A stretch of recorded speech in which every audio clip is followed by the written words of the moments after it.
আমারও একটা আকাশ ছিল। আমি হাত বাড়ালে তাকে ছুঁতে পারতাম, তার সাথে গল্প করতাম। একটা সময় জেনেছি তারও নাকি অভিমান হয়, আঁধার হয়ে কান্না নামে চোখে। তখন দিক বিদিক নক্ষত্র খসে পড়ে। আবার কখনো পুরো আকাশে কালো মেঘ জমে, যাতে কেউ তাকে দেখতে না পায়। মাঝে মাঝে সেও চাতক হতে চায় শঙ্খচিল অথবা উন্মত্ত সাগর।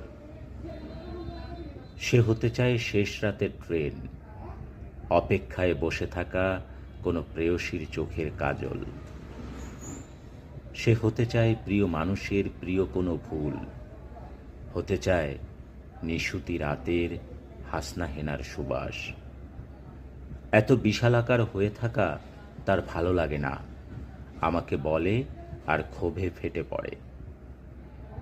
যে নাকি যত বড় হয় সে ততটাই একা।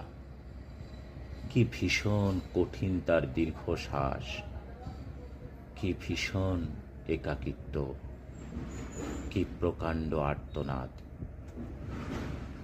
তবু কারো কারো একা থাকতে হয়, পুষে রাখতে হয় জমাট ক্ষত, ঠিক আকাশের মতো, ঠিক আকাশের মতো।